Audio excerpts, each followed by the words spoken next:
Riding a motorcycle can be a lot of fun, and motorcyclists and their friends enjoy getting together and riding.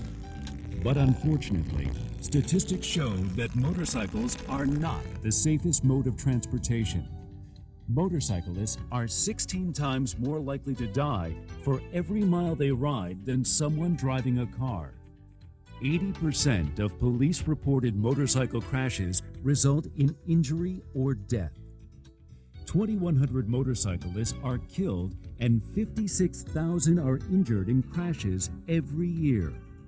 Over 50% of all fatal motorcycle crashes involved another motor vehicle.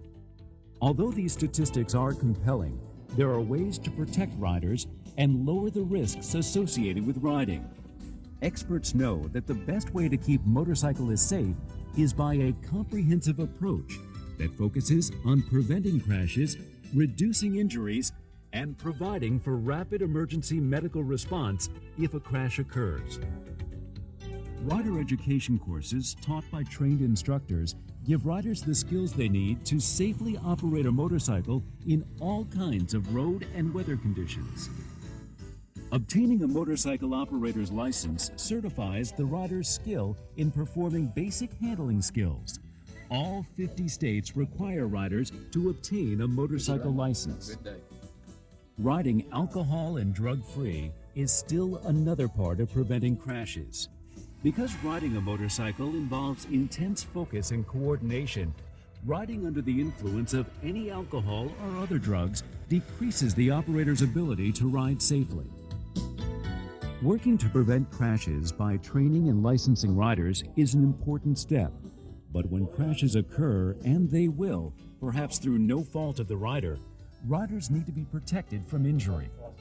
Wearing the right kind of gear can protect the rider and reduce the potential severity of injuries. Leather jackets, pants, and gloves all protect the rider from road rash. But the simple act of wearing a helmet is the most effective measure a rider can take to prevent what can often be life-threatening injuries. There is clear, irrefutable scientific evidence, this has been proven over and over again, it does not need to be proven anymore, that you are much more likely to suffer a serious brain injury if you're not wearing a helmet than if you are.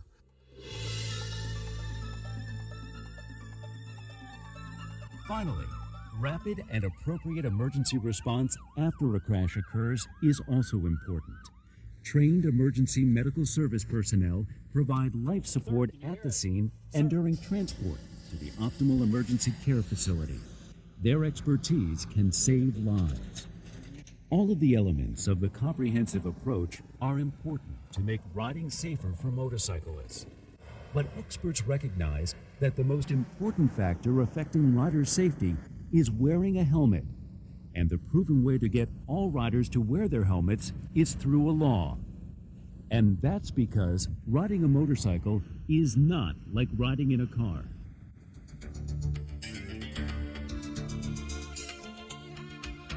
In an automobile, a driver is actually protected by the car, the door beams, roof, seatbelts, and airbags. A car is stable because it's on four wheels.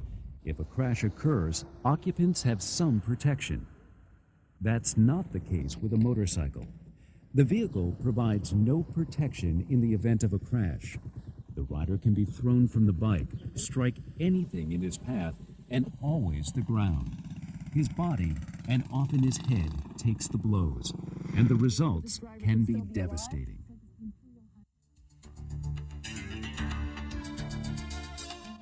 But there is a solution.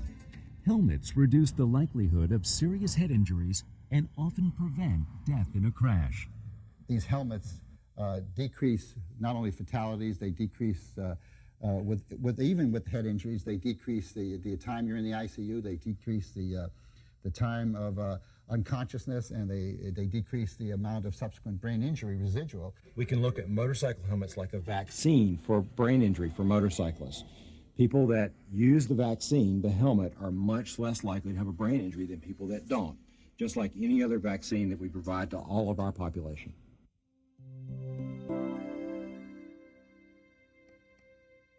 Bob Korchek doesn't remember anything about his motorcycle crash, but he still has the helmet that saved his life.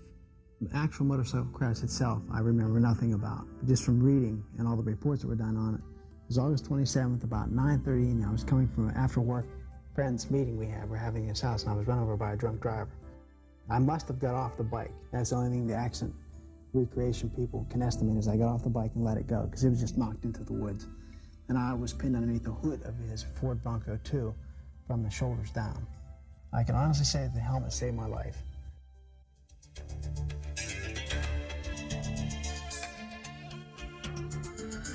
Emergency medical services know that when they're called to the scene of a motorcycle crash, there might be chaos, and the injuries may be serious and life-threatening. Their job is to provide the best care for the patient en route to the hospital. A serious motorcycle crash can really be a very difficult situation. They can have multiple injuries, a lot of broken bones, a lot of bad road rash and scrapes if they're not wearing appropriate protective gear. And of course, if they're not wearing a helmet, their head can be really very badly injured. Well, the most mild problem somebody would have is what we call a concussion, which is a temporary loss of neurologic function, so that someone might have a head injury and be unconscious for an hour and then wake up and the next day be totally normal. The most severe types can leave you in coma for weeks and leave you totally unaware and unresponsive forever. Unlike the road rash that you get from scraping along the concrete, that'll usually heal up pretty well on its own, your brain doesn't heal well. And all that you can do is hope that what's left will take up some of the previous function. And if too much is injured, you usually don't have enough to take up previous function. And next thing you know, you can't walk or can't think or can't speak, can't care for yourself. The recovery process for a crash victim can vary tremendously. The process of recovery can be very long, frequently starting with coma, starting then to an agitated phase where people are very difficult to manage because they're very confused, starting to regroup, and then sometimes getting back to almost normal. But that's not always the case, so it could be stalled anywhere along that process. The family often suffers the most as they wonder how or when their loved one may recover. To have somebody in an accident is always devastating to the family and the people around them, sometimes even worse than the patient who's involved. The patient frequently doesn't have an awareness or may not have an awareness, but the family agonizes day in and day out. Getting out of the hospital is just the first step. The victim usually has to go through intense rehabilitation just to begin to regain his or her strength, and the cost of rehabilitation can be overwhelming. The range in actual acute hospital expenses can range from hundreds of thousands of dollars down to maybe $30,000 to $50,000. And the lifetime costs can be rather substantial, in the tune of millions of dollars for these patients.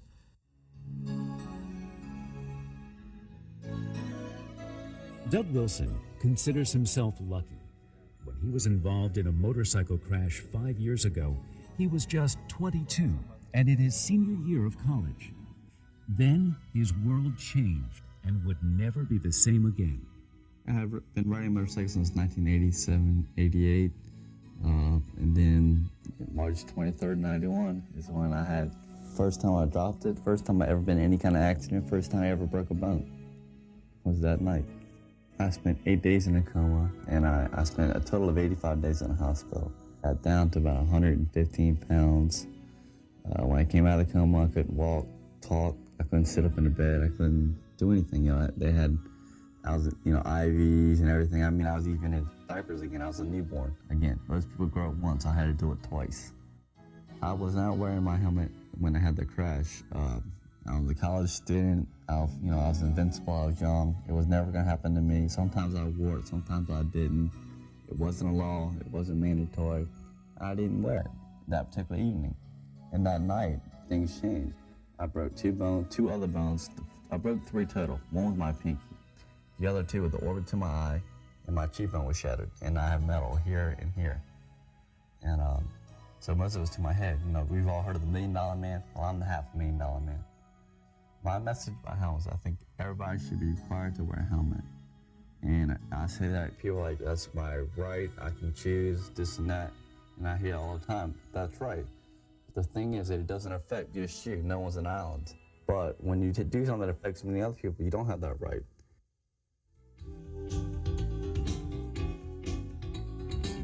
Helmet laws that require all riders to wear their helmets have proven to reduce injury and death in every state where they've been enacted.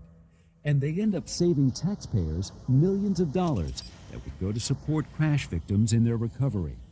The numbers are compelling, and helmet laws have proven to be so effective because when they're in effect, almost 100% of riders wear their helmets.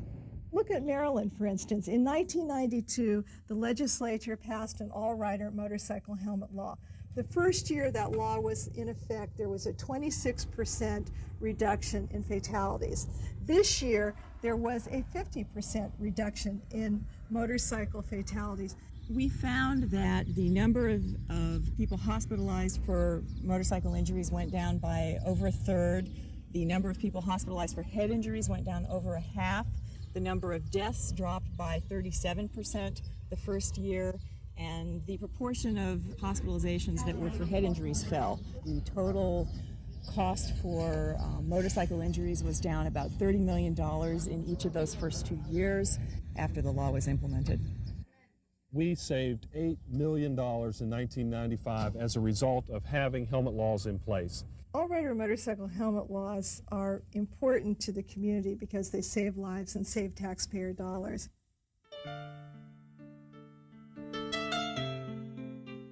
Mary Price lost her oldest son when he was just 19. He was riding a motorcycle and he wasn't wearing a helmet.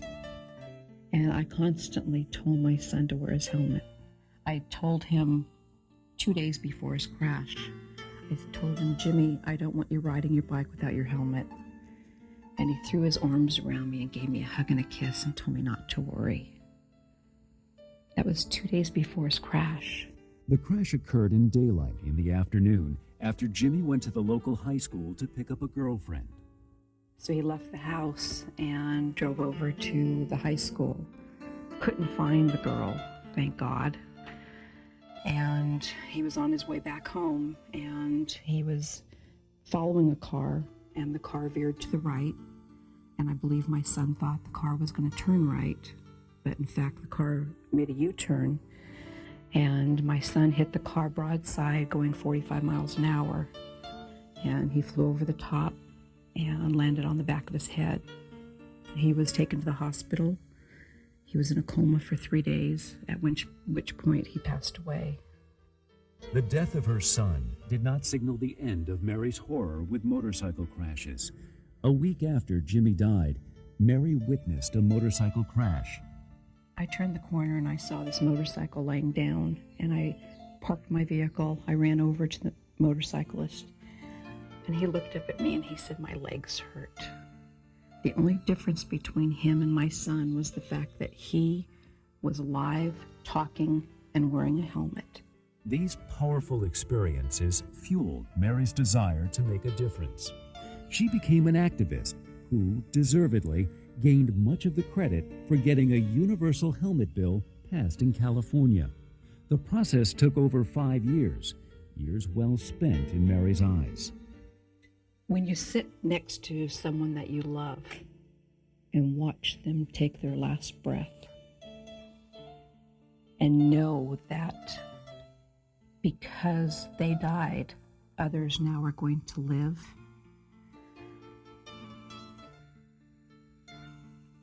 I wish I could have made my son come back, but I knew I couldn't do that. But I could help others.